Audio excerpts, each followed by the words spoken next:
എനിക്കൊരു യൂട്യൂബ് ചാനലുണ്ട്. അത് കരിയർ റിലേറ്റഡ് ആയിട്ടുള്ള പഠന സംബന്ധമായ കാര്യങ്ങൾ ഡിസ്കസ് ചെയ്യുന്ന ഒരു ചാനലാണ്. അപ്പൊ അതില് പല രക്ഷിതാക്കളും അതിനകത്ത് കോൺടാക്ട് ഒക്കെ തപ്പിയെടുത്തിട്ട് പല ആവശ്യങ്ങൾക്ക് വേണ്ടി വിളിക്കാറുണ്ട്. പ്രത്യേകിച്ച് ഈ +2 ഒക്കെ കഴിഞ്ഞ് ഡിഗ്രി ഒക്കെ കഴിഞ്ഞ് കുട്ടികൾ എന്താണ് പഠിക്കേണ്ടതെന്നൊക്കെ അറിയാൻ വേണ്ടിയിട്ട് ഒരു കൗൺസിലിംഗ് രീതിയിൽ വിളിക്കാറുണ്ട്.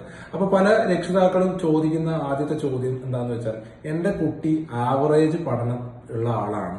അപ്പോൾ അങ്ങനെയുള്ള ഒരു കുട്ടിക്ക് ഇന്ന course, for example CA, CMA, CS, ACCA പോലെയുള്ള കോഴ്സുകൾ പഠിച്ച് പാസ്സാവാൻ വേണ്ടി പറ്റുമോ, പഠിച്ച് പാസ്സായാൽ ജോലി കിട്ടുമോ, അങ്ങനെ കുറച്ച് ചോദ്യങ്ങൾ ചോദിക്കാറുണ്ട്.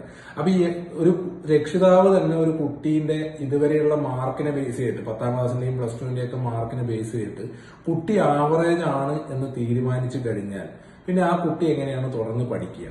അപ്പൊ എനിക്ക് രക്ഷിതാക്കളോട് പറയാനുള്ളതും ഇതുവരെ പഠിക്കാൻ ആഗ്രഹിക്കുന്ന ആൾക്കാരോട് പറയാനുള്ളത്, നിങ്ങൾ ഇതുവരെ പഠിച്ചത് നിങ്ങളുടെ 10ാം ക്ലാസ്സിലെ മാർക്കും +2ന്റെ മാർക്കും ഒക്കെ ഒരു ക്രൈറ്റീരിയ ആയിട്ട് നിങ്ങൾ എടുക്കരുത്. നിങ്ങൾക്ക് ഏത് കോഴ്സ് വേണമെങ്കിലും എന്ത് ചെയ്യാൻ വേണ്ടി പറ്റും, പഠിച്ച് പാസ്സാവാൻ വേണ്ടി പറ്റും. ഇനി അങ്ങോട്ട് ചെയ്യുന്ന കാര്യത്തിൽ എത്രത്തോളം നിങ്ങൾ കമ്മിറ്റ്മെന്റ് കാണിക്കുന്നു, എത്രത്തോളം നിങ്ങൾ ഫോക്കസ്ഡ് ആണ്, എത്രത്തോളം അതിന് വേണ്ടിയിട്ട് വർക്ക് ചെയ്യാൻ നിങ്ങൾ വില്ലിംഗ് ആണ് എന്നുള്ളതിന്റെ അടിസ്ഥാനത്തിൽ നിങ്ങൾക്ക് ഏത് കോഴ്സും അച്ചീവബിൾ ആണ്. കാരണം ഈ പറയുന്ന കൊമേഴ്സിന്റെ ആയാലും എന്തെങ്കിലും ഒക്കെ ഒരു പ്രൊഫഷണൽ കോഴ്സ് പഠിക്കാനുള്ള ബേസിക് എലിജിബിലിറ്റി എന്ന് പറയുന്നത് +2ന്റെ മാർക്കല്ല, നിങ്ങൾ +2 പാസ്സായോ ഇല്ലയോ എന്നുള്ളതാണ് ഏറ്റവും പ്രധാനപ്പെട്ട കാര്യം. അപ്പോൾ ഇതുവരെ ഏതെങ്കിലും രീതിയിൽ ഉഴപ്പിയിട്ടോ അല്ലെങ്കിൽ ശ്രദ്ധക്കുറവ് കൊണ്ടോ ഒക്കെ ഉണ്ടായ വിഷയങ്ങളാണെങ്കിൽ ഇനി അങ്ങോട്ട് പഠിക്കാൻ തീരുമാനിക്കുന്നുണ്ടെങ്കിൽ ആത്മാർത്ഥമായിട്ട് അത് എത്രയും പെട്ടെന്ന് കംപ്ലീറ്റ് ചെയ്യുമെന്നുള്ള ഉദ്ദേശത്തോടുകൂടി വളരെ കമ്മിറ്റ്മെന്റോടുകൂടി പഠിച്ചാൽ നിങ്ങൾക്ക് ഏത് കോഴ്സും എന്ത് ചെയ്യാൻ വേണ്ടി പറ്റും, പാസ്സാവാൻ വേണ്ടി പറ്റും. അതനുസരിച്ച് നല്ലൊരു കരിയർ ബിൽഡ് ചെയ്യാനും വേണ്ടി പറ്റും.